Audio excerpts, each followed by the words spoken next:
Hello, my name is Kevin Graham and welcome to a Celtic State of Mind. As usual, I'm joined by Alan Morrison from Celtic by Numbers. Hi Alan, how are you? Yeah, Kevin, very very good. I think as we've just been saying there, I'm in a similar sort of liquid puddle state of heat as you are, but otherwise we're good. Are you enjoying the competitive football or football that we're actually bothered about being back? Yeah, I mean, I kind of I like the pre-season in the sense that because it takes me a long time to capture the data, it gives me a chance to catch up when there aren't any games. And at the moment, one game a week is fine. I can get that captured and have some thoughts on it out there, so that's quite good. But when it gets to 2 games a week, which it will do very soon, then this is where I start to get very busy, and then it's really sort of nose to the grindstone, just trying to stand still really in terms of keeping up to date with the games. But yeah, I'm definitely enjoying the football for its own sake. It's been I think there's quite a lot of interesting aspects to the games that we've seen so far. What's your thoughts so far of what you've seen of Neil Lennon Celtic? Yeah, I think he's now trying to put his stamp on the team. I think we saw in pre-season a shape that was more of a 4-4-2, that similar to what he played at Hibs in some of the pre-season games, or a 4-4-1-1 at the time. I think he's been hampered by the perennial problem that we've had over the last 3 seasons of never having more than 1 or 2 or sometimes no fit strikers, so that kind of precludes any notion of putting two together. I think he was very sort of vocal, consistent about, I suppose, putting out a similar style to Rogers' formation to get the team over the line last season. And certainly because of the personnel that were available, we saw that in the games against Sarajevo as well. But I think on Wednesday there against Kalju, the 3-5-2 with the 2 strikers is perhaps an indication of the direction that you might go. And to be fair, the opposition weren't very good, but Celtic played incredibly well, so it looked good. So that was enjoyable, and obviously I think the performances have been good given where we are. So I think all good so far. I'm liking the more direct play in the final third. There seems to be more attempts to play, I think, what you call the packing passes. And there seems to be more attempts to move the ball quickly. It will be interesting to see our possession stats over this season, actually, because I think we might give the ball away more than what we have done in the previous 3 seasons, because there seems to be less inclination to just recycle the ball for the sake of recycling it. Yeah, it's early days, and I've obviously not got a lot of data from the 3 games, but one thing I did notice, especially on Wednesday, is there's quite a number of players who gave the ball away a lot. So I mean, Bolingoli seems to be one. McGregor is giving the ball away a lot more than he ever normally does. Christie, he had given the ball away 11 times by the time he went off of the night. I mean, that sounds like a negative. What I mean is that they're players that are probably attempting riskier passes, and that's not a bad thing. I mean, if you look at Lionel Messi, he would typically be passing around the 80% mark, which means 20% of his passes are not hitting the target, which is quite low really, but not for a forward, but it's low for someone of his caliber. But the point being is that he's trying high risk passes. And so whereas I'm not sure if possession will be lower, and there's no evidence of that so far, what I think will be lower is pass completion rate. So whereas Celtic under Rogers would often hit 90%, 91% pass completion, and against Kalju we were down to 86%. And that doesn't sound like a lot, 5%, but we are talking about a narrow range here. So 5% is actually quite a significant difference, really, and it is a stylistic difference, I would say. As you say, it's a more direct style. It's trying to get the ball forward, taking the risk that you'll lose it. But then if you ally that to what Lennon also likes, which is a pressing game, which the likes of Christie especially are suited to, providing you recover the ball back again quickly, it kind of doesn't matter. It doesn't alter the possession much. It just means that you're actually creating more transitions, and transitions generally mean that you are able to catch the opposition in a less well organised state.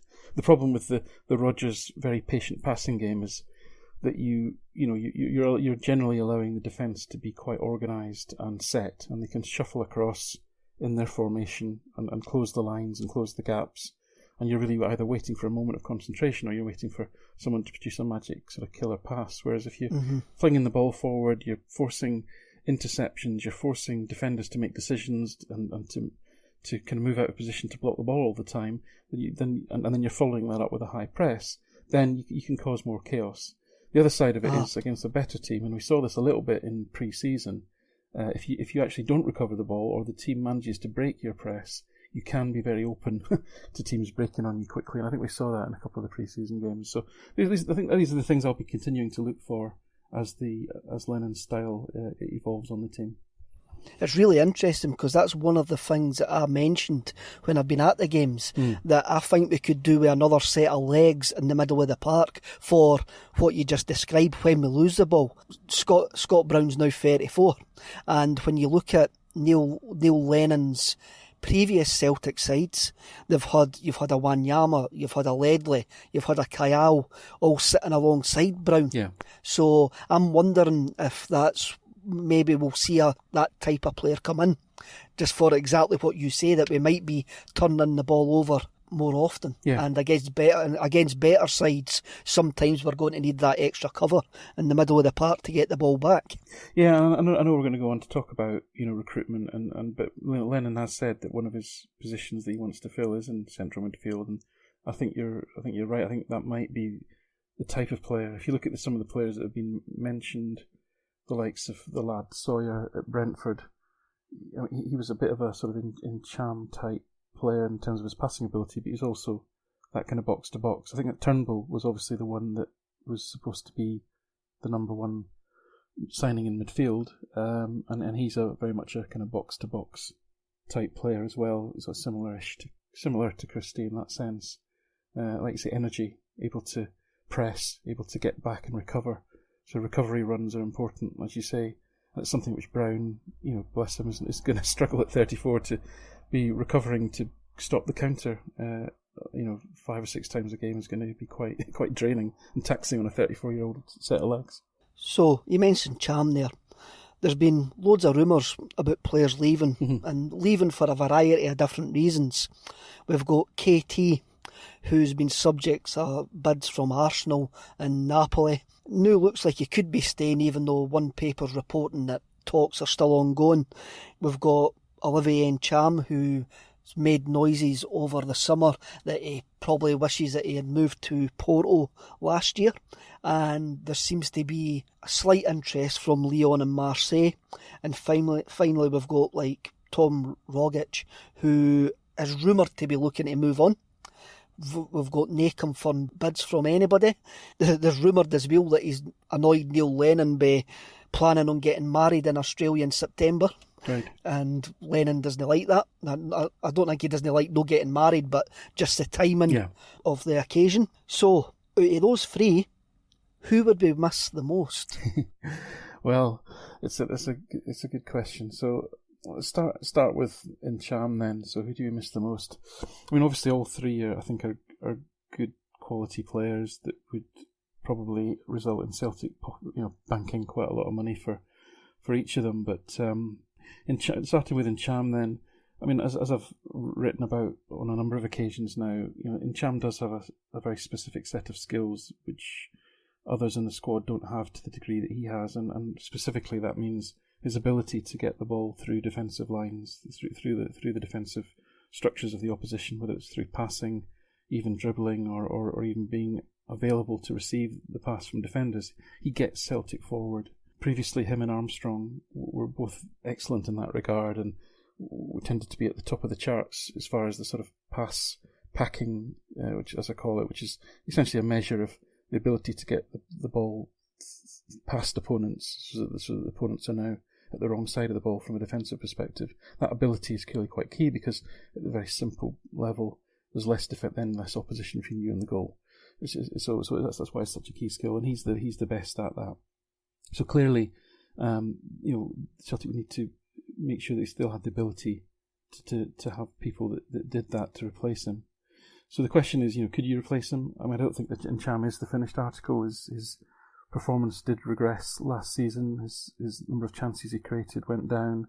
He had a very low number of assists, although his expected goals went up. I think he took a couple of penalties that probably boosted that rather artificially, to be fair. And like you say, there's mutterings of is he actually got his eyes on the next big move? I mean, he's a 22, 23-year-old French international in terms of through the age groups. He's clearly a talented player. He probably is thinking about the next stage in his career. He's not a sort of Celtic born and bred like Tierney. So it's probably natural that he's thinking about that as to where he sees himself next, and how does he break into one of the top leagues in Europe, where I think he would be good enough to do that. Not probably on the form he showed last season. So I think Ntcham's one of these players that is in that situation where probably from a career development perspective he wants to think about that move into the big top 5 leagues, but he's got to actually show it on the park to have people interested in him. So Lennon seems quite sanguine. He says he's spoken to him. He came on the other night, which means that Lennon obviously is happy to have him in the team and on the park. So I think it's something which if Ntcham wants a move, he probably needs to earn it. He needs to go on the park, go back to the form he previously showed, and then take it from there. But in terms of your question, would we miss him? Could you replace him? I think you probably could replace his skill set with somebody in the market. He's not, as I say, he's not the finished article. There's still a lot of improvement in him. So I think he did cost a lot of money by Celtic standards, but I think you could probably find somebody similar. So I would say, of the 3, is he the most irreplaceable? Probably not. In terms of Rogic, I did a fairly damning article on Rogic showing how his form was basically what has gone downhill across the board last season. Not only do we not get a lot of him, I mean he's only really played in about 24 out of 60 games in each of the last 3 seasons. But when he has been performing, his everything's down. Number of chances he created, number of passes, number of assists, number of goals, number of shots. Everything is down across the board. It really is a quite noticeable drop off in form. So I think number one, does he actually justify his place on form? Arguably no. But then number 2, is he actually a player that's going to fit into the way that Lennon wants to set the team up? And Rogic has, I think, a unique place in the squad. I think he's the one true natural 10. The way that Celtic have been set up, where you've got Christie as a sort of hybrid 8/10, as in he fills the gaps between the defence and the midfield of the opposition, where a 10 would play, but he also is capable of filling in as a more traditional central midfielder, and he obviously recovers well. His recovery runs are good. He gets back to help the defence. He pulls out wide. He gets into the box, and I think that more dynamic all-rounder, as we saw with the pursuit of Turnbull, is more the way that Lennon's going to go than having a more sort of stylish 10 who's there to only receive the ball in the width of the box, in those gaps, and really not contribute that much otherwise. I agree with what you're saying there, but I can't see where Rogic actually fits in Lennon's system. He's always going to have a place in the Celtic fans' hearts, but his contribution is getting more infrequent. It's a bit like Ntcham. In Ntcham's first season, he was fantastic, and I hold this opinion of Ntcham. On his day, he's the most technically gifted midfielder in Scotland. Oh yeah.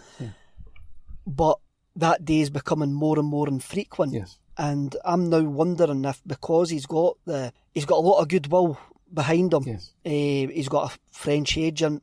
He's in the French national setup, and I think he realises he can get a move, even if he's not performing consistently in Scotland with the way the Scottish League is viewed elsewhere. For me, the biggest challenge to replace any of the players, I think we could lose Tam and Olivier and we not be too bothered with it as long as we bring in other players. But trying to replace Kieran Tierney for what he gives off the park would be massive for the club.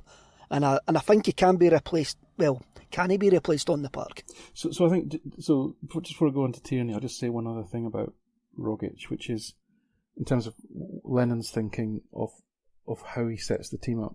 I think what we saw again in pre-season, and we actually saw again on Wednesday, is Plan B, and he's talked about this in the press as well. Plan B may actually be to repurpose Forrest as a false 9 behind a striker, running at teams. That is more of an option, I think, in Lennon's mind, given the number of wingers he's got that can play on the right. I think that's more of a preferable option to Lennon than having Rogic, who's a player even if he was on form, you can't rely on him being available more than about a third of the time through injuries and international travel and so forth. So I think the writing's on the wall that Rogic isn't going to have much of a part to play. So I would agree with what you're saying as regards both of those two, which leads us to the third in your list, which is Tierney. Now, I wouldn't normally say a left back is the one that's the most difficult to replace, but I think in this case, the way I look at it is, if you had to go into the market and buy Kieran Tierney for Celtic, how much would it cost? And the reality is Celtic wouldn't be able to buy Kieran Tierney. It just simply wouldn't be possible to buy a player of his quality with the experience and the numbers he's already got on the board and that pedigree and his age as well. You simply wouldn't be able to do it. So in that sense, he's just from an ability perspective, you can't buy a like-for-like replacement for him. Whereas I think with Rogic and Ntcham, you can change the configuration of the team to work around them not being in the squad and not actually.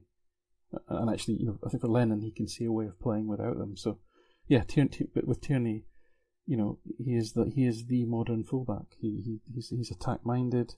He's defensively very strong. He doesn't take any risks in defence. He gets up and down. He's very fast. He's very physically strong.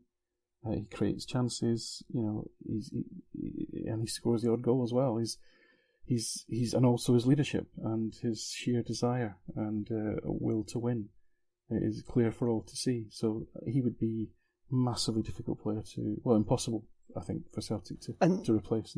Unfortunately, that is why we're looking for big money for him. I've said a couple of times, speaking to people, I didn't realise. I don't notice how good Kieran Tierney is now because I'm not used to him being at that level. Yeah. And towards when he's been injured and Izagiri's came in, Johnny Hayes came in, and now Bolingoli's came in, I have noticed a difference. And I'm like, wow, I don't realise I didn't appreciate Kieran Tierney. I suppose it's a bit like the Paul McStay. Yeah. I never actually appreciated how good Paul McStay was until he wasn't there. Yes. I don't think Tierney will be a one club man. I think football economics will dictate that he is going to move. I think for the player to develop, he knows himself that he needs to move. But do you think, we're going to go into the new signings anyway, so do you think Bolingoli has been signed as his replacement? Does he show the numbers that he could be a decent replacement, could develop into not to the Tierney level, but to a steady, better than average left back for Celtic? Or do you think that Celtic are still hoping to hang on to Kieran Tierney? Where I can't get my head beyond on Tierney is that he's injured. And not only is he injured, as Lennon said in his conference last week, he's still struggling with this sort of degenerative pubis problem around his sort of hip joint area. And that's something which just requires rest and recuperation and hope that it doesn't keep flaring up and be a continual problem for him. So I don't see how he'd pass a medical, frankly. I don't see. So that's why I'm not really paying much attention to all the transfer shenanigans, because I can't get past the fact that he's not fit. And even a stupid EPL club surely wouldn't pay 25 million or whatever on someone that isn't fit. So in that sense, I don't know that there's a decision to be made at this stage until he gets fit, and I'm not sure when that's going to be. Lennon was quite vague, talked about him being in rehab. That means to me, how long does that take? And then you've got to get up to match fitness. That's another probably month of conditioning and first team type training. So I don't think he'll be fit by the time the window closes. It's 8th of August for England in incoming transfers. So I anticipate he will be here personally. But he won't be available for Celtic for some time. So to my mind, Bolingoli was brought in as a first team ready left back. If Tierney stays, and I hope he does, and he gets back to match fitness, then I think Bolingoli will be someone who is a backup, yes, but I don't think Tierney will be run into the ground, hopefully, as much as he was, since he broke into the team, playing every minute of every game. So I think Bolingoli was signed as a first team, first pick, because he will be required, either if Tierney leaves or if Tierney has to continually take breaks to recover from these ongoing fitness issues. Fans love new shiny things, and we love to judge our new shiny things and dismiss them after a game or two. We have 4 new players, so we've got Bolingoli, Christopher Jullien, Luca Connell and Ntcham El-Hamed. We've spent a fair bit of money, fees totalling over like £10 million. Mm-hmm. Sometimes fans have a look at the YouTube videos and the stats that are already there. I sometimes wonder if looking back is not what we should be doing, and we should be looking forward. And the question that we should be asking is, I wonder what the club says to the scouting team that they were looking for. Yeah. So, like, bearing in mind that some of the previous answers to their questions have been Marvin Comper and Jack Hendry, yeah. Sometimes you need to wonder, are the club asking the right questions of the players that they're actually looking at? Right. So, for me, if Bolingoli was the answer, what was the question that was asked? Yes. What was the attributes that Celtic were looking for in a player? Yes. For what I've seen of him, he looks a bit raw. He seems to have been a late developer.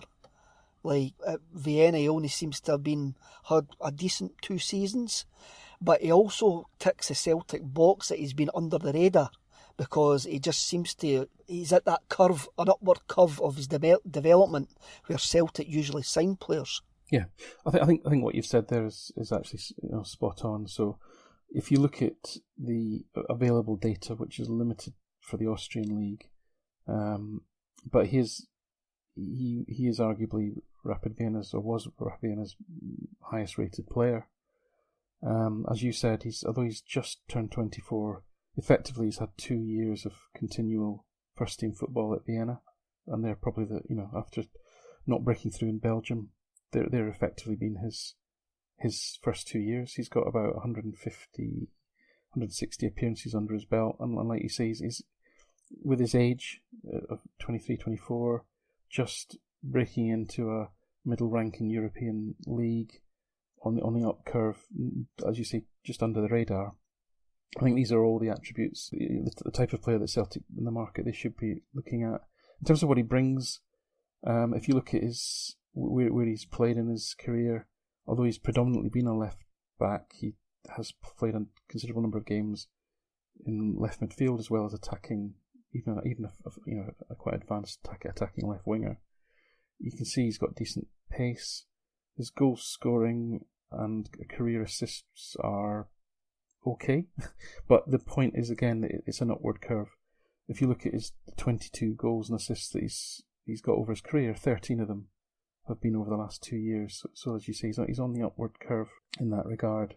He's actually got quite a good experience in European football. He's made 30 appearances in Europe, and he has actually played in 4 Champions League qualification ties, as well as 3 group stage matches with Bruges. So he has actually got a good bit of experience there.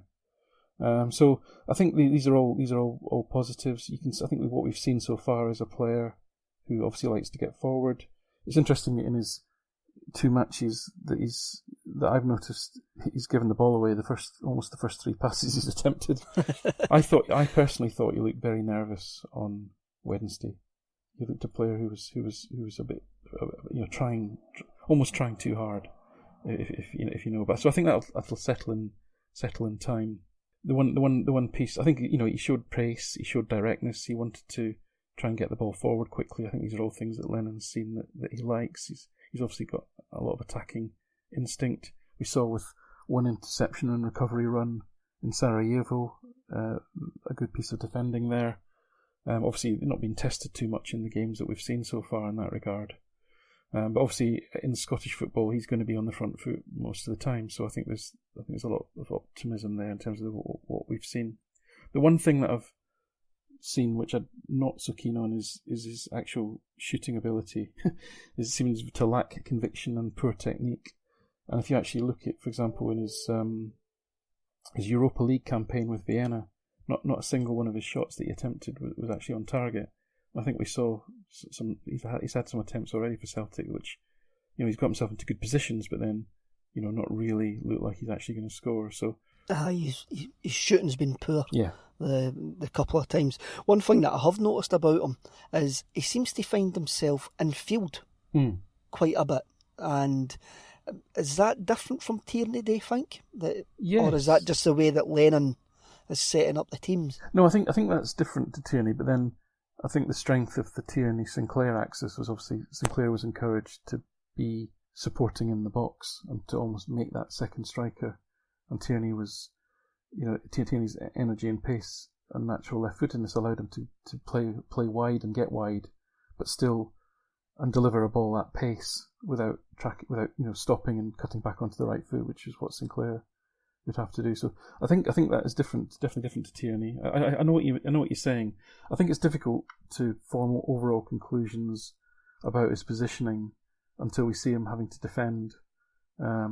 Because, as I say, we've been playing against teams where Celtic have had 76% possession and been on the front foot the vast majority of the time, and he's therefore been able to play in different positions to try and get on the ball and try and find space, which is fine. That's great, and that's going to be really valuable for 80% of games in Scotland. But so I think, I guess in summary, I would say a lot of the attributes are there. I think he's the right market profile, as we talked about.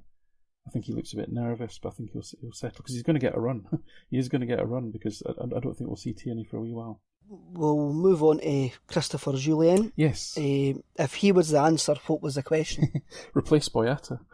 Boyata, for all the concern about whatever happened about the Athens game, and we know that Boyata had the odd moment of brain freeze, but actually, he was a very high quality defender, certainly at the level Celtic operate at.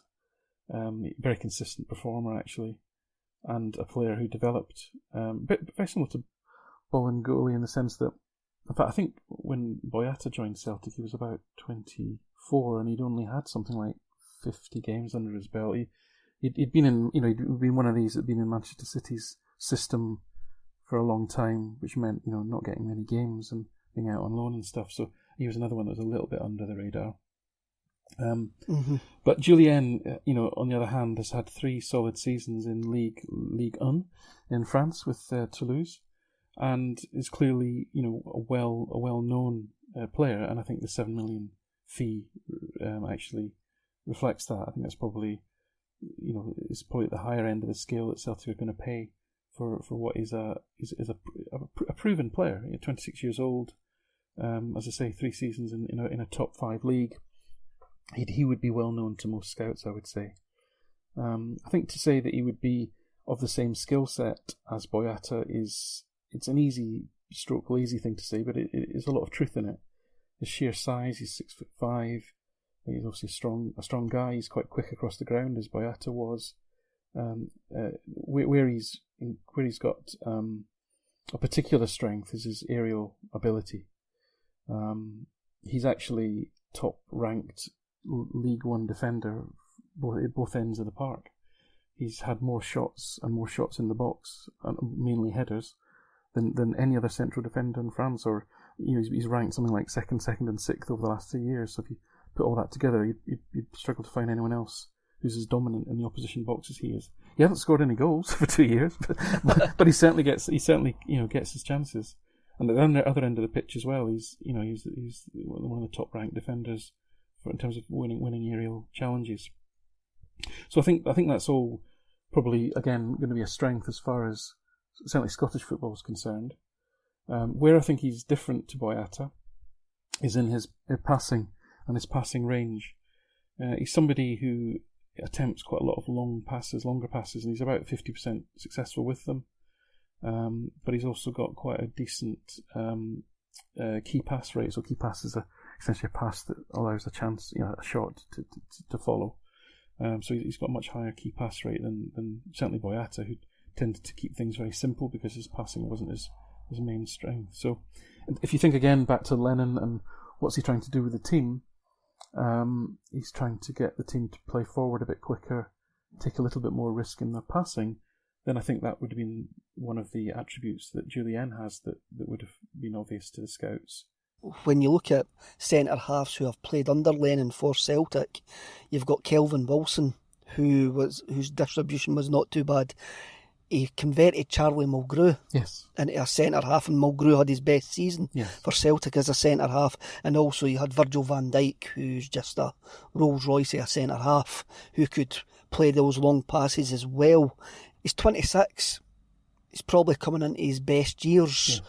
But would it be fair to say, is he on that upward curve? The stats point that he's on that upward curve? The honest answer is, on the evidence that I have, no. So in 3 seasons ago, in his first season in League One in France, he was the 5th rated centre-back in the league, which is pretty impressive. And since then, he's been ranked around about sort of 20th, 25th out of about 60, 70 centre-backs, so top 30%. So I think there's a consistency of being, top sort of 30 percentile centre-back in a very strong league. So I think that's good. But his best season was probably, let's say 3 seasons ago. Now, there's maybe a cumulative effect of playing for a team who's struggling, fighting relegation all the time. You're not always going to be able to show your best. I mean, Toulouse have been just above relegation. I think they finished 12th in the season that he had his best season, and then after that they've been like sort of 16th, 15th kind of thing. So they've been at that end of the table really. So whether that's had a factor on dragging down his individual performances, I guess we'll see. But again, he's performed to, I would say, an above average level in a very strong league. Therefore, the Scottish League shouldn't faze him. His attributes in terms of physicality, strength, speed should mean that he fits in to the Scottish league well, and I think he brings attributes as we've talked about that Lennon wants to see from the back. So I think he will have his moments. He had a moment in the Rennes game. It's something which has been pointed out in reports that I've seen about him, that he does have the odd moment, and as Boyata did as well, and I think we'll continue to probably see that. But that is the market we're operating in at the end of the day. In terms of definitely, we're not going to replace Van Dijk. I mean, that's what we've got Ayer for. Definitely, and we couldn't afford to replace Boyata with a Boyata. Exactly. Just because we. Well, I would argue. I would make the case that Jullien is probably is if there was talk that Boyata was going to go last year, it was going to be for around 67 million, and we've spent 7 million on Jullien. I think we've probably stood still, but let's give the guy a chance. And stood still's not a bad thing, by the way, because Boyata was probably arguably our top defender. So I think we've plugged that gap and replaced him. But that's all it is. We've replaced Boyata. The third one, young 18-year-old Scouser Luca Connell. If he was the answer, what was the question? Now, right away, I'm going to say he's 18-year-old. He's played under 20 games for Bolton, would I be right in saying there? And for me, this seems to have been pointed out by Damien Duff, because the young laddie is highly rated by the Irish youth setup. So I think there's a bit of a Damien Duff connection here. So if Luca Connell was the answer, what was the question? Yeah, so I think Celtic go through an annual, sadly every year there's probably about 10 or 12 of the reserves under 20s that get cut, and there needs to be a refreshment of that pool. And I think, as we've seen with the likes of Okoflex from Arsenal and a couple of others, that that there's a lot of wastage in the English system. I think in particular Bolton were a distressed club. He has had some exposure at English Championship level, but I think probably you're right. Most importantly, is that the Republic of Ireland management team seemed to think when he was brought in to train with the first team, that they really thought he was excellent. So that all those things I think have come into play. I actually saw him because as you know, I live in Sheffield and I go and see Sheffield United quite a lot. He actually played at the Lane in the game against Sheffield United, who were obviously flying high. Bolton lost 2-0. They're a poor team, but he did stand out. He was very neat and tidy. With his floppy hair, he kind of noticed him. But he just looked elegant. He moved well. The way he passed the ball with composure and calmness. He's one of those. Even though I didn't realise actually when I watched him how young he was, but he seemed to have time on the ball. So I can say firsthand from the limited amount of time that I've seen him playing in a struggling team in a game that they were being beaten, that there were signs there of a quality young player. And I think Celtic, he's a project. He's not a first team player. He's been brought in to bolster the numbers and hopefully raise the standard of the reserves and under-20s. And obviously, as you say, there's some local knowledge come to play in terms of contacts that have been allowed him to be picked up. It's probably a bit of a coup actually to pick up such a talented young player. It similarly happened with Dembele and as I say with Okoflex. So Celtic should absolutely be looking in this market. I love that you actually say he looks good. and he flows. I love a midfield player like that, like a Pirlo type, who all looks so effortless. Yes. And I do like that. He is a defensive midfielder, Well, that's where he sort of played with Bolton. And we've mentioned like Ledley, Kayal, and previously. Do you think that he could get game time this season, or do you think he might end up going out on loan, or do you think what you've seen, when you've seen him with your own eyes for a limited amount of time, could he be a useful addition sitting on the bench, maybe playing League Cup ties? Because hopefully we've got a lot of football to play this year. Yeah, I mean, I think, with Bitton coming back into the frame, after a year out with a cruciate injury, and Bitton's a Lennon player, a Lennon signing, and he clearly trusts him, and he trusts him enough to put him at centre back, which anyway, we'll not go there. And so I think in the games where hopefully Brown gets a bit of a rest, I would imagine Bitton will be first up to bat in that regard. The new lad El Hamid has actually played more games in central defensive midfield than he has at right back for his club, so he could probably do a turn there as well. So I don't anticipate him getting a huge amount of game time this season. And in fact, if there's a midfield spot for a developing young player, I would imagine Henderson maybe get more game time. I know he's he's more of an attacking sort of 10 than Connell. And the interesting thing about Connell though is, and this comes back to the Tierney situation, is he can do a shift on the left. He's left-footed. He can fill in on the left as well. So whether that's an option, perhaps. But I do think I think it's early days, to be honest. So let's wait and see on that one. You mentioned Hatem El Hamid. This is a big one. If he was the answer, what was the question?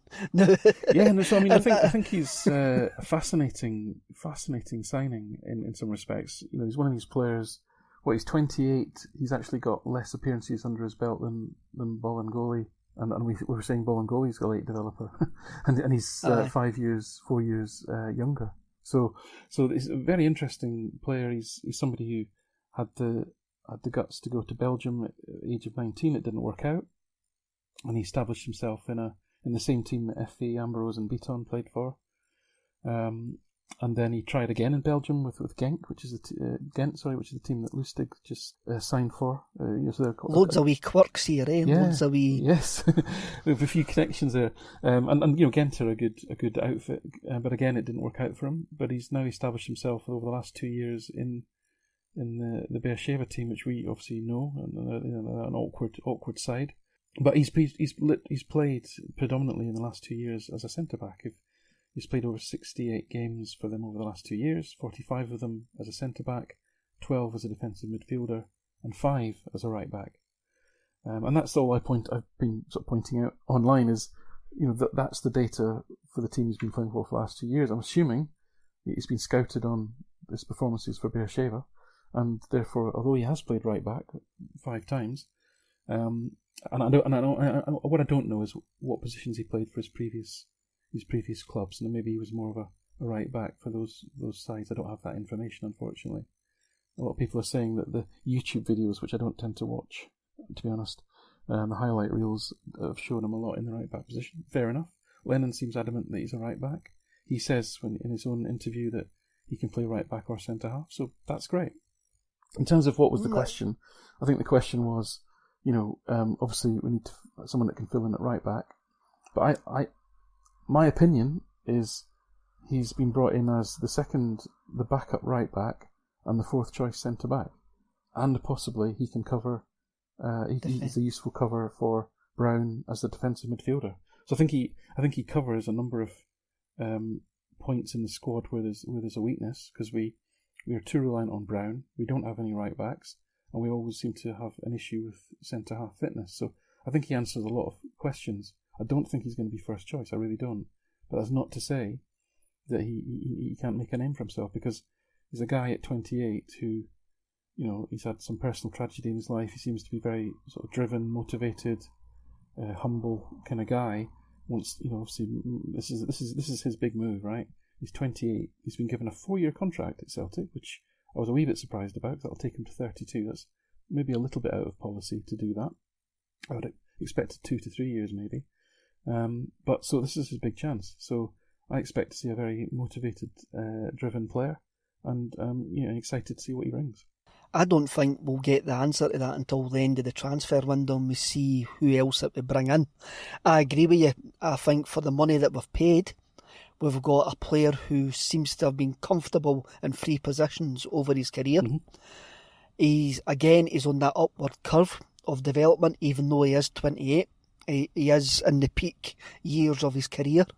If I was being really cynical, I would say that the answer to the question was Dadu Duran, the agent, which Lennon seems to use quite a lot. Yeah. But when we look back at the players that Lennon has signed from this guy's agency, there's a high success rate. And for all my worries about near Beaton, I still picture that 15 minutes in Astana where he was playing centre half, and I don't know what he was doing for that 15 minutes. I've still got a bee in my bonnet about the semi-final where we lost to Rangers on penalties when he feigned injury until we equalised, and all of a sudden his lump disappeared. That's just my personal opinion on Near Beaton.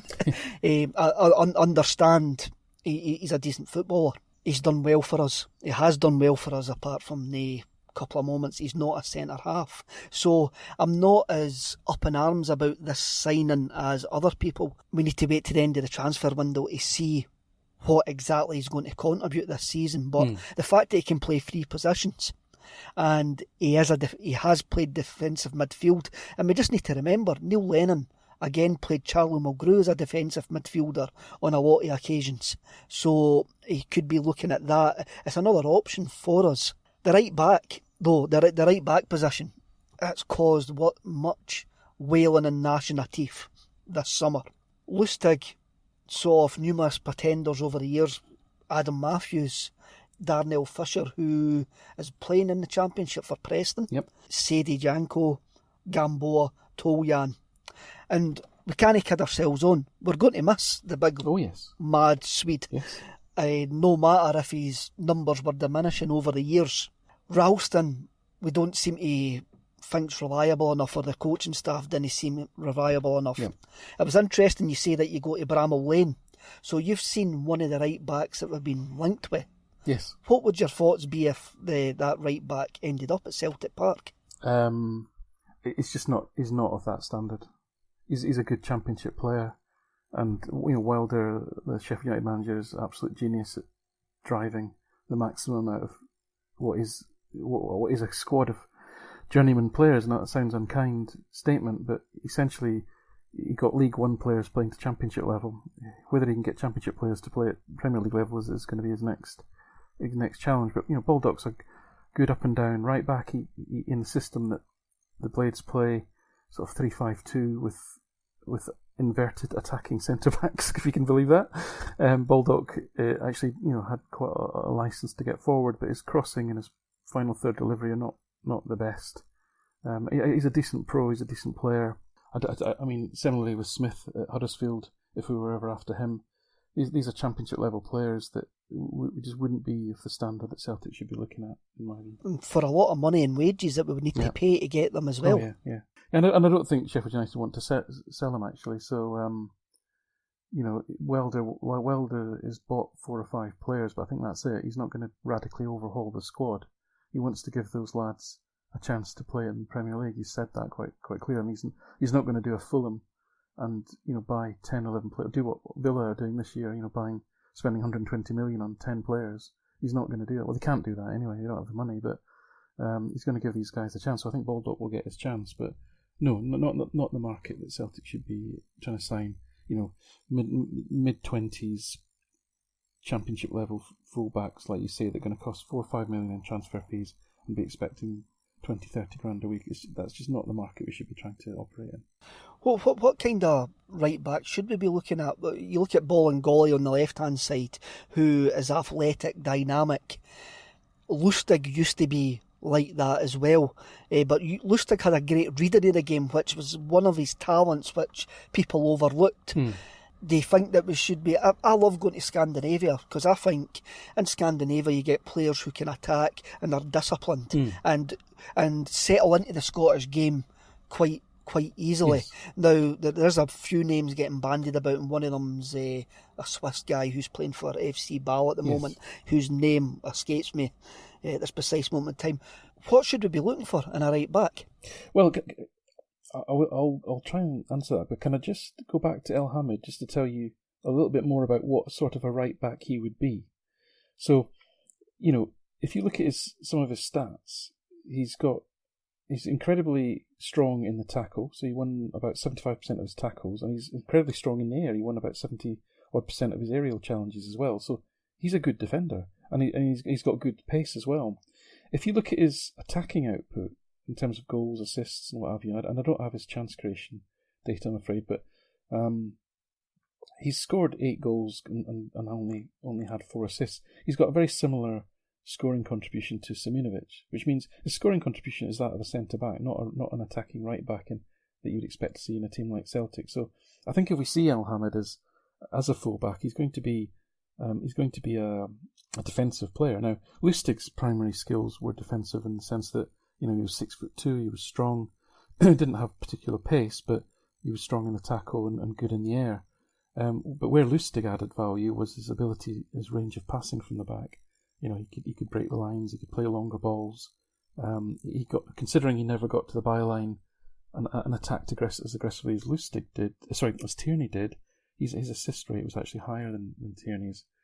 So that again, that's all looking backwards, and it's also saying to you that I don't think El Hamid's going to be a Bolingoli or a Tierney type, running at defenders, cutting the ball back to the edge of the 6-yard box, putting in tees and crosses type of player. I just don't see it. So what should Celtic be looking for, to your question? So I think we've covered a lot of what they shouldn't be looking for, and I think jobber expensive Championship level defenders is one of them, and I'm a bit disheartened that that's where we seem to be looking. But obviously, Celtic are a team that are going to have a lot of possession. You need someone who's comfortable on the ball. I think pace is going to be important in Lennon's team. I think a pressing ability, so aggression, recovery, i.e. the ability to get back quickly, is all going to be important.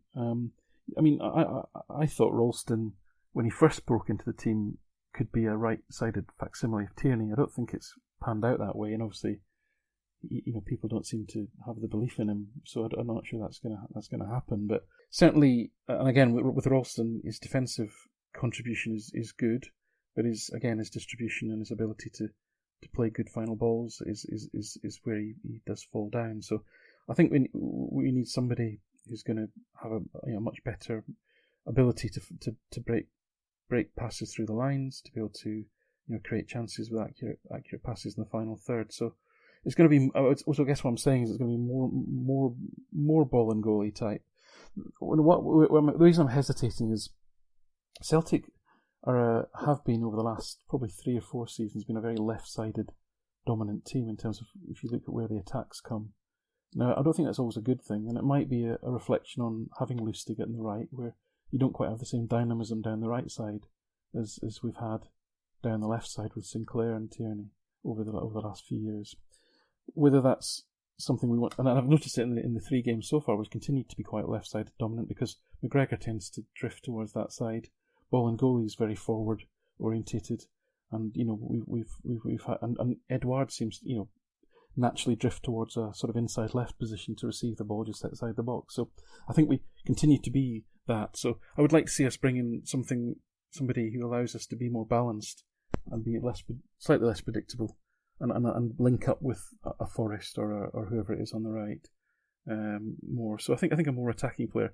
And I'll come back to El Hamid doesn't look like that player. No harm to him. He looks like he's got tremendously good defensive attributes, but there's no evidence that he's going to be that Tierney type attacking fullback. So I don't know if that's answered your question. I've rambled on a bit there, but essentially I'm looking for balance and probably somebody a little bit more attacking than what we've had. But on the other hand, we need to have that defensive solidity as well. So probably that's why it's I'm asking for the moon with a cherry on top, which is probably why it's quite hard to find somebody that can fill the first choice berth. Lennon's been going on about conversations lasting hours about players, and they've been looking at videos, stats, and he's saying it's difficult to bring in a right back, and there's not many about that probably tick a lot of our boxes that what we need. And also, he has mentioned a few times sell-on value, and that's very important for the development of the club, whether we like it or not. We have to look at, as you say, we can't spend £4-5 million on championship players you're not going to have any sell-on value whatsoever. And the English transfer window closes on the 8th of August. Yeah. And I'm wondering if maybe a couple of the targets that we're looking at won't make a decision till after the English transfer window closes, and leaving us as the biggest club on the table for them to actually join. So I'm wondering if this right back saga is going to stretch on for the next couple of weeks, and we might see the temporary solution either at right back or El Hamid at right back for the first couple of games until the new right back actually gets bedded in, and it could actually last longer. It could actually last right to the end of the transfer window. So I think it's a gamble that we have to take, but if it's a gamble and we eventually get the right back in, then we do need to wait. Yeah, I mean, if it is a gamble, if you'd said tomorrow, Lennon said, I'm signing this German under-21 international from Dortmund for 7 million, we'd be like so excited. Over the moon. I mean, how cool would that be, right?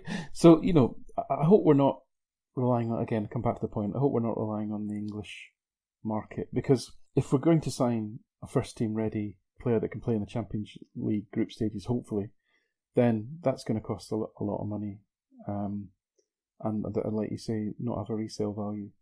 The best value in England is exploiting the inefficiencies in their academy system and the inefficiencies in the clubs like Man City and Chelsea that stockpile players and then suddenly have to, meet FPP regulations, which at least are attempted to be met in England, as opposed to no attempt to be made in Scotland to meet those.